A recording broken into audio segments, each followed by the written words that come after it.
recording rather than going like. Welcome to the very first episode of A Brew from the Terrace. Quality name, by the way. We're drinking our beers and we're just going to be chatting about the stuff in football that interests us. So it'll be quite irrelevant, but good banter. You're drinking a Terrace. Yeah, I'm keeping it real, man. You know, I thought I'd just keep it real because here's the intro, and then we can build on it. You know, we can build up to the next beers, maybe. What are you drinking? Okay, so that's just for those. What the fuck's happening? Okay, so that's the word one. So you couldn't have that every time. So yeah, I think fizzy breakfast beers is the way to go. Fizzy breakfast beers. So yeah, we've got Tom on the right, we've got Andrew in the middle, and I'm Jeff on the left. And we're just gonna drink. I'm drinking a Williams Brother Mystic River East Coast IPA. Oh, la-di-da. Well, Aldi, it's an Aldi special. It's like 170. You didn't realise, well. We're going to fire through today. We're going to fire through so we're going to hopefully be doing one episode a week, just chatting about the stuff that we want to do in football. And as we come into 2024, we thought we would blather about our predictions. So we've got our predictions for who we think is going to win the Premier League, who we think is going to win the Champions League, who's going to win Europa, who's going to win the conference, the Europa League, who's going to win the conference, the Europa Conference, and we've got an outrageous prediction as well. Did I miss any? I think that's about right. Yeah, I have not prepared my predictions for Premier League and Champions League, but it's okay. I'll just freewheel it. I'll just shoot from the hip when we get to that point. That's fine. I've got the same answer for both. Okay, so we start with the Premier League because the Premier League's a bit mad just now. So we're at the time of recording. It's the most random. The 23-24 season Premier League is the most uncallable in quite a while. Usually, by now we know Man City are going to win, or we know Arsenal are halfway towards bottling their season, but we don't really know it. Man City are usually running away with it by now, and when I looked at some stats, if Man City are top at Christmas, Man City win. Just like always, every single time, they're always so. But let's not let sort of stats and logic get in the way of our wild predictions here. No, they're not. They're fourth. I think they're like, is it 5? Yeah, 5 points back. Yeah, it's not exactly a massive gap. Yeah, and that counts for a lot at the top, doesn't it? 5 points. So. It can do, considering now. I mean, 1 and 2 are playing each other this weekend. So, somebody's dropping points. That's the thing. They all have to play each other another 2 times. So, like, it go any, the guys at the top. So, it could kind of go anywhere, even just in that wee bit at the top. So, well, we start off with there. Like, Tom, who have you got? Who's winning the Premier League? I think that because I would ideally have it as having 3 different predictions here. So, as I've not prepared anything, maybe I should go last and just choose what's left, and then so let you guys go first. I'll go first, and it'll come as no surprise to anybody. I think Liverpool are going to win the league this year. After I think it will come to the final couple of games of the season. I think the rampant world-beating superstars that are Aston Villa will run them close. I think they'll just nip it at the end. It's nothing like previous seasons, or there's not going to be any 95, 99 points or something like that. I think it could be won this year with 80 points or something like that. But I'm going to put my money on Liverpool. Usually either start good or end good. So this, usually either miles ahead at Christmas, and then on multiple occasions they lose, or they're so far back that they're written off by Christmas and they come back to within 1 or 2 points and qualify for Europe. Apart from last year, which was an aberration, they have one or the other. So this year, having been steady, just like everyone else, I think as long as they avoid major problems with injuries, and bear in mind that African Cup of Nations, I think, is in February as well, which will put a wee bit of a thing on it. But we're only losing 1 major player this year. Last time that was on, we lost like 3. Yeah, so I think if he go Diaz, Nunez, if Jota comes back, so they'll not miss him quite so much. So I think Liverpool could do it. Do you think that is there the Asian Championship at the same time? So is it just Endo you're going to miss from that? It would just be Endo that we would lose, I think, from that. And again, he's more of a squad player, so I think we cut Curtis Jones and Harvey Elliott and stuff like that. Endo's those playing a fair bit just now.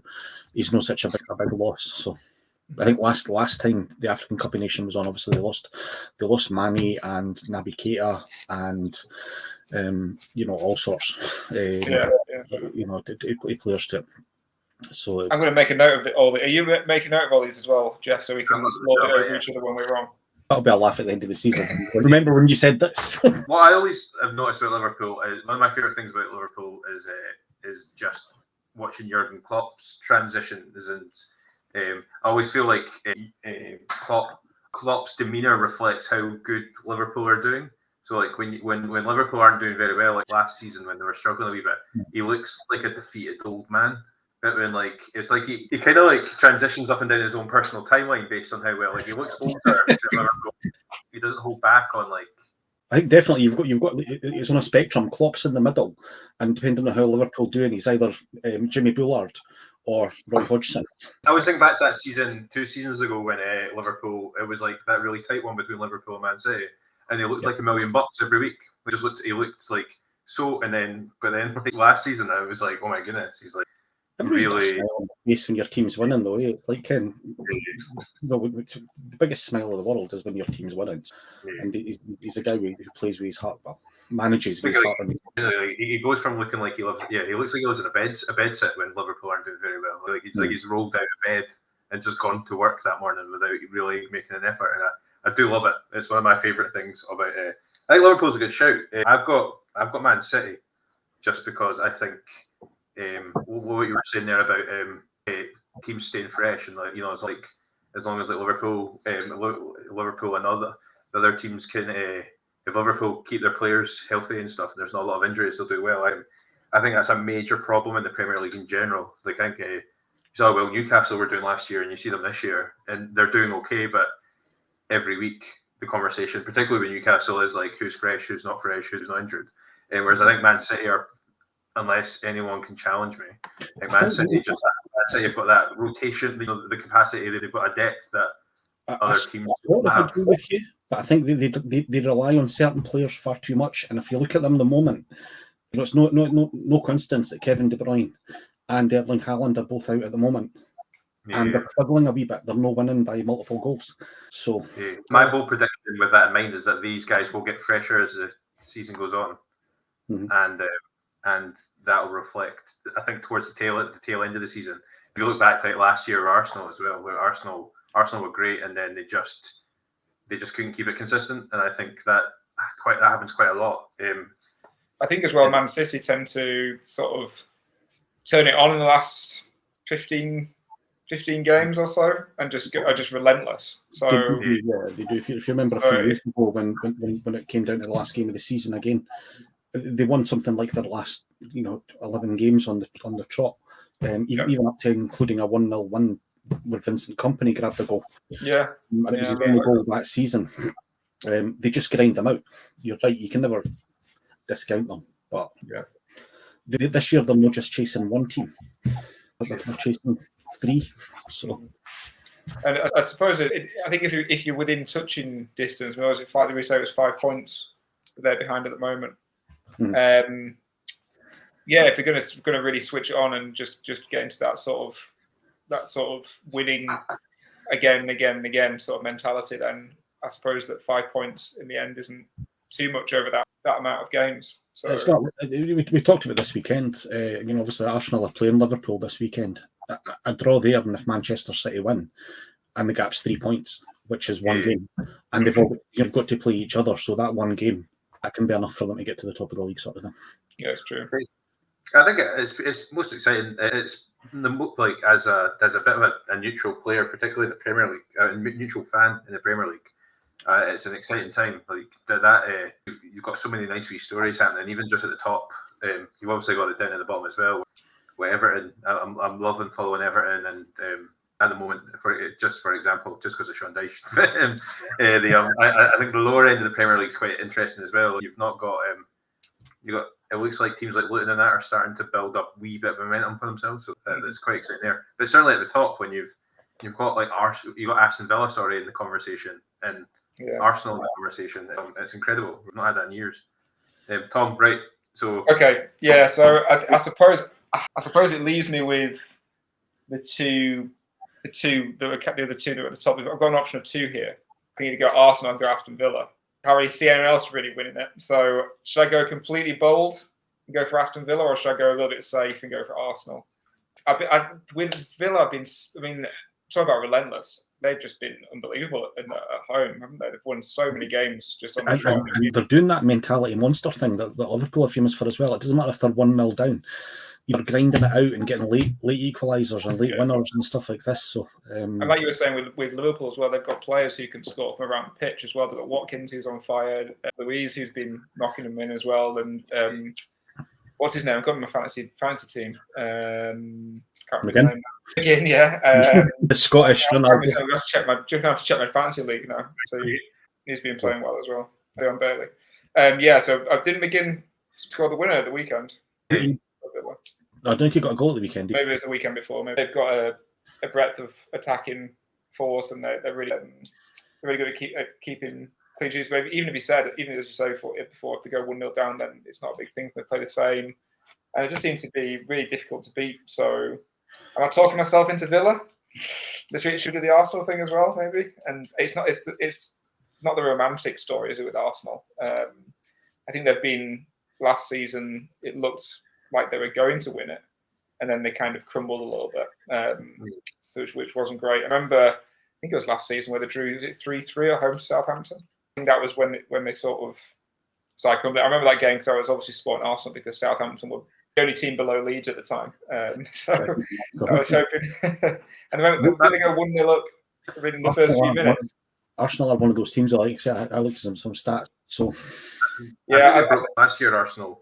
If you're talking about stats, I've not getting them to hand, but there were so many horrendous stats about Arsenal last year, about this time last season, where it was like obviously how well they did in the start, how well they did at the first half of the season, and then in reflection to the second half, they broke all these records for just being massively inconsistent, and there were stats going around they were the only team to have the point level that they had at a certain point in the season to then not get any points after that. Did they not? It was something like 10 games or something where they just. Their last 10 games, which it was a complete crumble. Okay, well then it's decided. I'm going to go for Villa. Villa to win the Premier League. That's my prediction. Told you I was going to shoot from the hip. It's and here's the thing about them, because the last time Villa won the league was the same year, and this is we're coming onto it as well, because it was 1981. I think it was the last time they won the league, and it was the same year or the year before they won. They're winning on the European Cup, and obviously they're still playing pretty well in their sort of European trophy at the moment.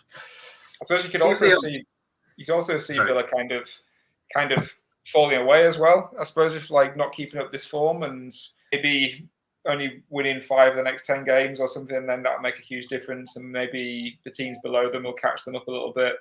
And Man City will go above them. All of a sudden, they're 4th, and then you've got a couple of teams breathing down the neck, Newcastle. And then, heaven forbid, Man United as well. And next thing you know, they could be out of the Europa League as well. So it could go the other way. I like it. I like that prediction because it could go 2 ways. Say they continue to play for another couple of months as well as they have been just now, and then it kind of falls away for them, a bit like Arsenal's season last year. Would you think Villa fans would consider it a decent season or a shit season? If they qualify for Champions League football next year, if they can maintain, who's in 5th? Is it Newcastle or Spurs? Yeah. Newcastle. Is it maybe Spurs? Let me just check. If they can grab Champions League football, Spurs on 31 or 30? 5 at the moment. 5 points clear. If they can get Champions League football, that's a successful season. Yeah. That's I think at the beginning of the year. I think at the beginning of the year to get into, because they're in the Europa Conference at the moment. So I think at the beginning of the year, Villa fans would have taken the Europa League. So even that, I'd say, is a successful season. Absolutely. And by the way, we'll come on to that really well, but they're actually the top ranked team now in that Conference League.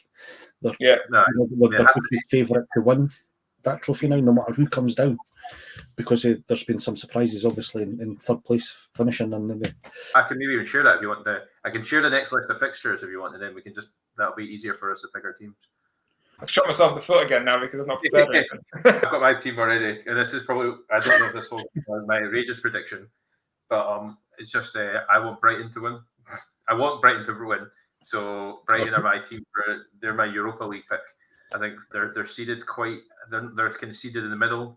I think the current odds on them are 11-1, which aren't that dreadful, but they're a decent team, and the Europa League usually fires up a lot of surprises. What was your prediction, sorry, Jeff? Brighton. Brighton. Oh, I've got to hold my hands up. All my teams will win, and everything are English. Can I just say, I think Rangers have got a better chance of winning that, and there you go. They are a cup team now. They're not just a league team. I don't think. I'm trying. I'll see who's still in it, but again, I'm not. I don't know if you want me to go next, Tom, but I don't think there's going to be any surprises. Oh yeah, of course. You go next then.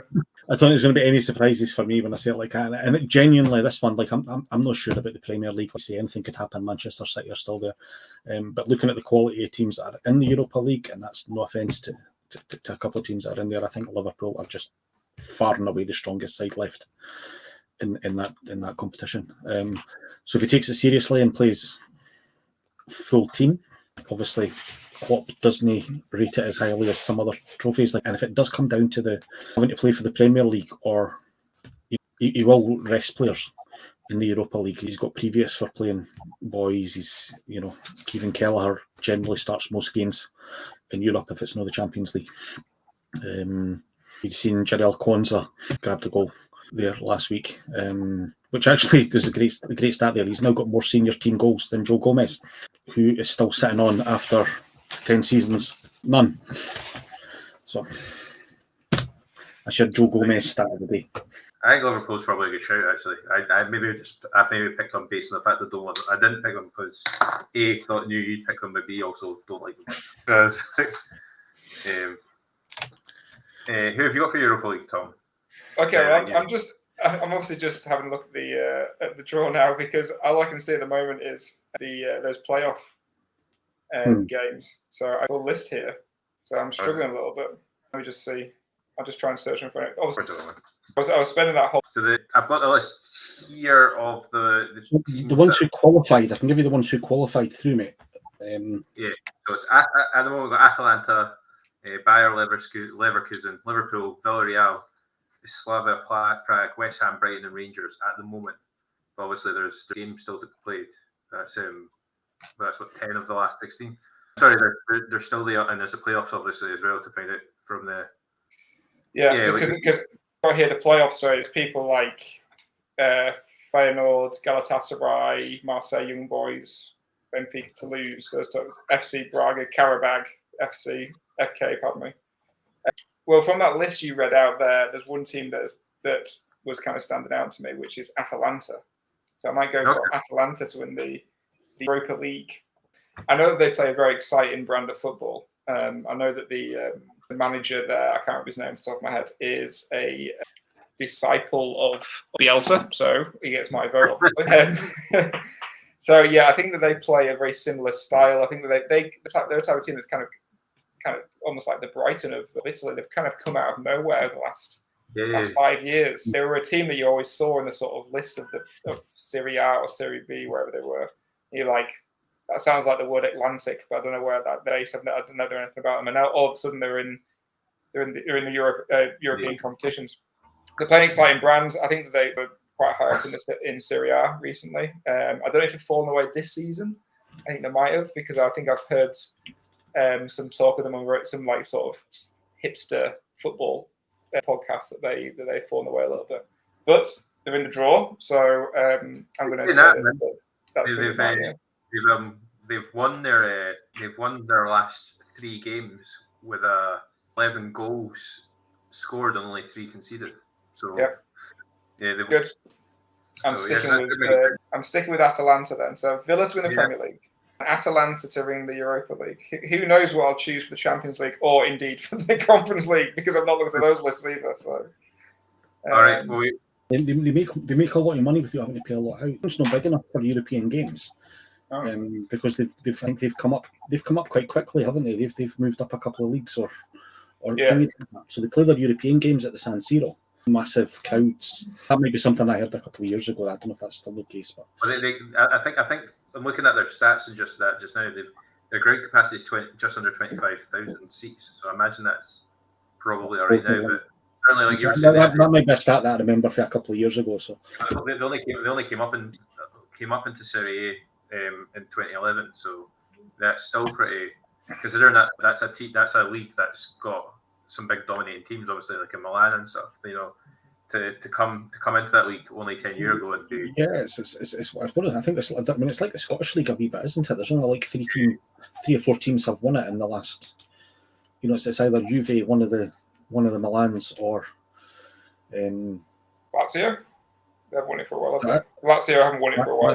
They've not won it for a while. Quite well in Europe. I watched a lot of videos about this, the league, and it's like, sorry, and it's like, is it not Chelsea spent more money last season than the entire league? Mm-hmm. That entire league spent in their transfer window. And considering there's not a lot of money going in there. I don't quite know why, but. I see that Chelsea spent more money than something like 3 or 4 leagues combined. Chelsea spent more than £1 billion last summer, didn't they? So there was last season, the beginning of last season, Leeds were in for Charles de Ketelaar, who was a Belgian player, and he was not sure whether he wanted to go to Leeds, who were a point off being relegated or two the season before, or going to AC Milan. He was like, I'm not sure. And that's the old, isn't it?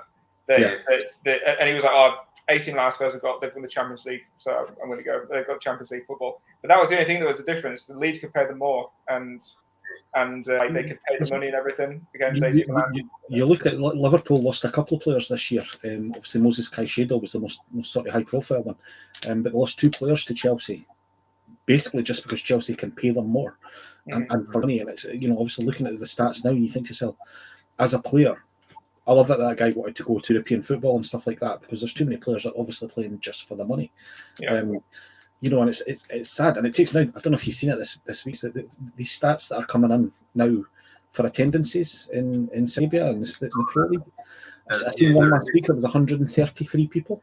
And this whole we're trying to establish a league and do something, and Saudi Arabians generally can't afford to go to these games. I think. You strike me down if this isn't massively outrageous, right? I think Chelsea will win the League Cup, but also finish in the bottom 5 of the Premier League. I like that. That's good. They won last night, didn't they? I don't think that's massively outrageous on its own. I think they've League Cup. I think Chelsea could win the League Cup, and I think that's on its own. But I think also I also think it's totally reasonable that they would finish in the bottom 10, maybe even in the bottom 5. So I originally wrote bottom 10, and now I'm going to do bottom 5. Yeah. So I think they'll finish 16th or lower, but still get a League Cup. I think if you add that together, that's quite outrageous.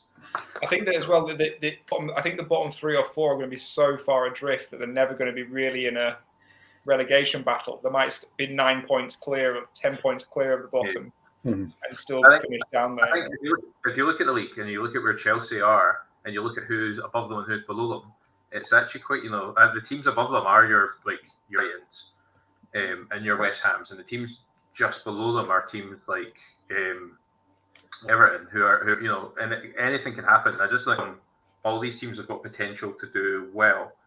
And I don't think Chelsea maybe do based on how they're doing, but then also we've got another transfer window about to start. So, we can just run our what's funny about the league this season is how well Everton are doing. Because if they hadn't had a 10-point deduction, they would be above Chelsea. And I think they would only be something like 2 or 3 points off European football, which would be far and away their best season for a decade. But because of the 10-point deduction, they're obviously still involved in that. The sort of relegation battle, and they're only not in the relegation battle because the bottom 3 are so poor. Yeah.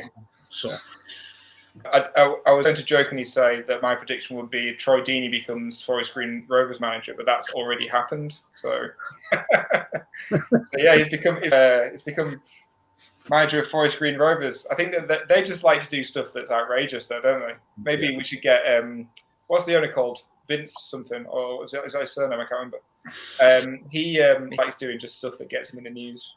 So I think he's just done that again. So yeah.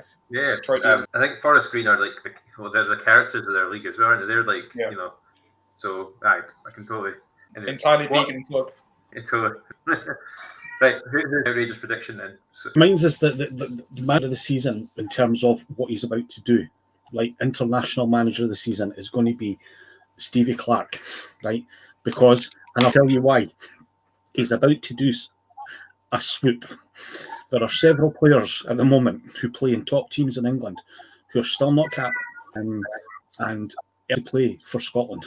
And in particular, I'm going to come back to a man that I mention a lot, usually in a disparaging way when I say that he looks a wee bit like Claire Balding. But Anthony Gordon qualifies to play for Scotland through his grandparents, and he's still not capped for England. I think the Newcastle team. Look, Harvey Barnes is there as well. Still not got a full cap for England. And I think Stevie Clarke's going to swoop on some of these young players and persuade them away. He's going to point out the depth in the England squad and the unlikelihood of them ever really getting anything, and point out, we play in international tournaments now. Look, Steve. Look at what Colin Hendry did. He was as English as they come, but come to the Tartan Army and you'll be a god. And he was blonde, and they'll say that to Craig Gordon. He'll look at Craig Gordon, Anthony Gordon. He'll look at him and go, "Come to Scotland. Look at you. You're white. You're pasty white. You look Scottish." Right in. You will fit right in. So your prediction is that Stevie into the Scotland fold because they've yet to be capped by England, and they won't get capped because I honestly don't believe. If you say to them, "Go and play for Scotland at the Euros," then and be like the star players, that's kind of a pretty irresistible offer, isn't it? Really, you will go to the Euros and you will start in the first game against Germany, in the Euros if you come and play with Scotland. That's a good prediction. I like that. There you go. That's my prediction. Okay, so my silly prediction is that that's what we're going for. That was one of the silly predictions, right? Because you see, we're both being quite sensible at the moment. So my silly prediction is that Chelsea. Oh, there's another Chelsea one. Chelsea will have 3 or more managers this season. I think they're going to. I've just looked at their fixtures before Christmas, so I'll just get them up now. But there's some potentially pretty tricky ones, and if they're losing them, which they could do, then Poch could be out by the new year. So we'll see. They'll bring in somebody else, so they'll bring in like Graham Potter, who won't do much better. No, Graham Potter's in the conversation for Man U just now, isn't he? Like, I know, yeah, it's mad, isn't it? Roy Hodgson, I don't think has managed Chelsea yet, and he's like a serial failure. So he could be. They'll have. I think you're right. If they get rid of Pochettino, you'll have some interim manager, some player that will give them 4 games or something like that, and then get sacked. I had them before. So I think they've got Luton before New Year as well, and that could be a potential. Like you could see them potentially slipping up against them. Let me just make the results up. So they've got Wolves away on Sunday. Wolves are playing okay at the moment, pretty tricky to beat. And they've got Palace at home, which you'd expect them to win, but again, Palace just got a result at Man City, didn't they? And then you've got Luton away on the 30th of December. So they really should be winning all those games, but you could also see them not winning any of them. There's a world where that happens. And there's a question to be asked, isn't there? I mean, with January coming up, I think could this be time we get rid of Poch, bring someone else in, so they have a full transfer window? And yeah, I see them bringing someone else in, maybe not as soon as January, but during January if things aren't going well. And then they're bringing another manager, and he or she would do very well as well. They bring him in, they wouldn't do very well, and then by the end of the season, they realise that they're not maybe the 16th at this point. I don't know. And they bring in, Frank Lampard for the last sort of 4 games for a third spell or something. Yeah, that's right. Yeah, they're bringing him for the last 4 games to then Frank Lampard will say, I'm the relegation specialist now. I can get teams, save from relegation. Everton, Chelsea, I went in there, did a job, so that'll be suit him as well. So that's my predictions. 3, I put 3 or more, but 3 I think is reasonable. 3 managers at Chelsea between now and the end of the season. Pochettino 1, another person, then Frank Lampard with my prediction. So can I just want to confirm something you said there about Frank Lampard. So basically, Frank is Sam Allardyce. Yeah, exactly. Here. Yeah. Well, Frank's got a 100% success record, which is more I can say for Big Sam. He's West Brom actually for the season before this. That's why we need a new one. So yeah, right. I was looking, and I talked about it again that he's managed 22 sides. Yeah. And as far as I'm aware, his trophy cabinet is either bare or pretty barren. Yeah, I He's think also, so. Yeah, he's also like he's had 22 sides because he's like 9,000 years old. Like, you know what I mean? he's 80 something, right? I've spoken. I don't know if I've spoken about this using the pub, but I think that there is a thing about like British managers. That it doesn't matter how badly you fail or how many times you get a team relegated or how bad you are. As soon as another team needs a manager, Chelsea need a manager. His name will come up. Yeah, You yeah. know, like, well, what about Roy Hodgson? What about it used to be Sam Allardyce, used to be Redknapp, something like that. You know, the same names come up all the time. I wonder you because Palace are quite likely to sack him in the next few games. I mean, he got a result against Man City, but it's only a draw, so then you get you a couple of games, I reckon. Then who comes in then? For Palace, they might. Or something like that, maybe. Yeah. Ten Hag. Hag could very well be out of a job by Christmas as well. Yeah, I think that's. I don't know. Yeah, I suppose a question of my prediction for the Chelsea thing is, who's the manager in between there?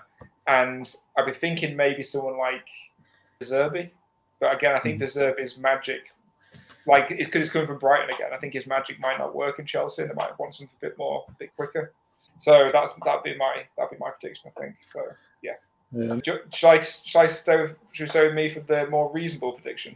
I think it's Scott Parker out of a job at the moment. I think he's one of those guys that's generally into a position halfway through a season. Yeah, and he fits the sort of the Chelsea, the sort of slightly fash, looks better than he is. He might lose the games, but he'll be the best dressed manager. And I think that fits the Chelsea ethos. Yeah, I think so. Yeah, so, they might bring Gus Hiddink out of his retirement as well. He's older than Roy Hodgson, surely. Or what's his name? He managed Fulham and was it West Ham as well? He was from Israel. Was an Israeli guy. Can't his name now. He came up in conversation the other day, so that's why I've got him in my mind. But we're not in the early 2000s anymore, so maybe he yeah. Okay. Did we say we're going to try and do some sensible predictions? Yeah. Sensible predictions for the... In general? In general. Yeah. Okay. Yeah. So, do you want to go first, Andrew? Sensible predictions. Yeah. Okay. I think... I've got one.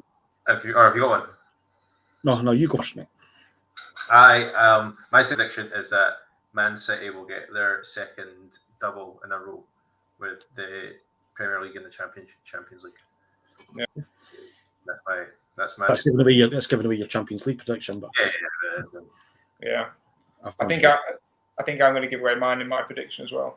It's a little bit different. Of course, it's a different prediction, but I think that Harry Kane is eventually going to break his trophyless curse this season by winning both the Bundesliga and the Champions League. Oh. That's my prediction. So I mean, you're going to win the Bundesliga is not a big thing for Bayern because I think Stuttgart are at top at the moment, but I think obviously you think that Bayern are going to still favourites, but I think Bayern look kind of classy. They look very good functional team, and they look mean business. So I'm going to go for a Champions League win for them. I can who else is in the Champions League? I know we're going to discuss this when we do our Champions League episode, but who else is? Who I'm seeing in the Champions League? It's going to be Man City, Real Madrid, Barcelona. You keep making an argument for any of them not winning it as well. So we'll see. That's my prediction. He's going to break his trophyless curse with the Bundesliga and Champions League. He's winning 2 trophies this season. Nice. I think I don't think I'm hopeful that Kane isn't going to win any trophies this season, just because for the giggles, for the memes. I actually half hoped that Spurs would win something this season, because I think that would be just the funniest thing. But that just is, I think a serious one. I think Player of the Year this year is going to be Dominic Szoboszlai at the end of the season.